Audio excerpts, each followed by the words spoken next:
G'day everybody, Stacey Batchelor here from Epic Digital Entertainment and Batcho El Barbaro.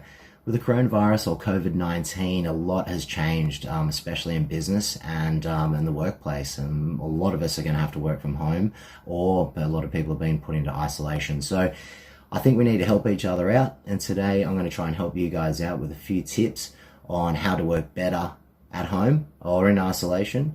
I've done it. I've kind of proved it works, and I've just made things work for me, which may work for you. So right now, I think most of us are in two categories. A, awesome. I get to work from home and I get away from the boss and, you know, the partners or whatever it may be. And column B, the opposite. Oh shit, what am I going to do? How am I going to do this without my assistant, without my co-worker, without all these people I work with every single day? Now, look, whatever column you're in, it doesn't really matter. We're going to get through this. You're going to work it out. And at the end, it's a personal growth area. You're going to work it out and you're going to be stoked at the end of it. And you're going to actually see how productive you can be when you're not in the office getting distracted and having to do pointless meetings all the time. So anyway, here we go. So the number one thing you need to do, that's number one, is set up a dedicated workspace. Now it can be in the spare room or closet like I'm in at the moment, or it could be your lounge room, it could be on the kitchen table, balcony, out the window for all I care, as long as it's a dedicated space that everyone in your household, that's your kids, your partner, your husband, your wife, it doesn't really matter, your flatmates, that they know it's a not to be disturbed area, and that you can get your work done effectively. Now, I'm sure a lot of you guys with kids is going, Stacey, you've got no idea what my kids are like. Well, I don't actually. I don't have kids, but what they need to understand and what you need to put in place is that you lock the door and they don't come near you so you can get things done. Yeah, it's going to take a few days to get it right, but you'll get there. Start time. Start time is really important. So what you've got to do is essentially structure your day. And this little technique is what I use. What I'd normally be commuting to work, I start then. So what I do in that first half an hour of the day is plan my day. This done and get my goals set in. So once the time clicks around that your co-workers are going to be on, you're already well in front of the curve and you've already crushed some tasks. Okay, this is the most important thing about your day, is you structure it the correct way.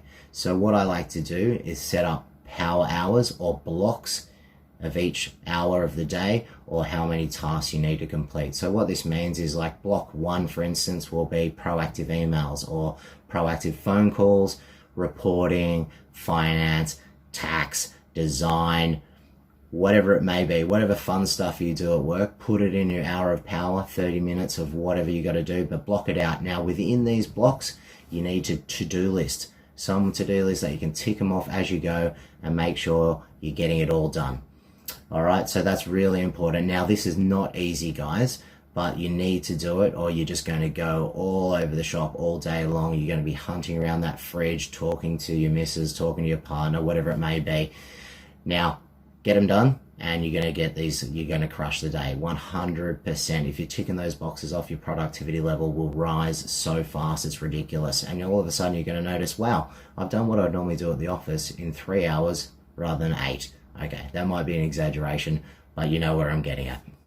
All right, the next step is personal blocks. Because you're already crushing the day, you've got everything planned out, set out, goals are getting smashed non-stop, it's time to move into your personal growth stages. All right, so this is when you do your personal blocks. If you surf, if you go to the gym, well, train at home in this case, what you want to do is put these things into your calendar just as you would your work task. So let's go 30-minute blocks or hour blocks, sneak out for a wave, go train in the garage or out in the street, wherever you can, wherever you're allowed to, and get them done. Another thing is, if you're studying, put in a study block in the middle of the day, or maybe, just so you're not fiddling around and wasting time. Getting things done, like especially your creativity, is going to boost as soon as you start doing something different in the middle of the day. Ideas will come and you're going to be so much more positive throughout the day. You're going to find it really works and helps to put in those personal blocks. Alright, so isolation is a pretty intense word, right? So let's not completely isolate ourselves. Let's get on the phone, let's get on Skype and call our friends and families, have conversations throughout the day. This is going to help your little brain up here get its stimulation that it needs and some extra happiness as well. Well, that's my tips, but here's something that I believe in. Work smart. Work as well as you possibly can. You know, crush your KPIs, be trustworthy, get the job done really well, and you can prove yourself to go to the next stage. Now, if you don't want to go to the next stage, prove to your partners and your co-workers that you're reliable and you're good at your job, and feel really good about yourself in this process. Anyway, look guys, stay safe, be awesome, rip into that work, get it done, be stoked with yourself, and try and enjoy this time. It's going to be different and it's going to be tough, but you're going to get through it. And if you want to have a chat about anything, hit me up. I'd love to have a chat with you, and enjoy and take care. You.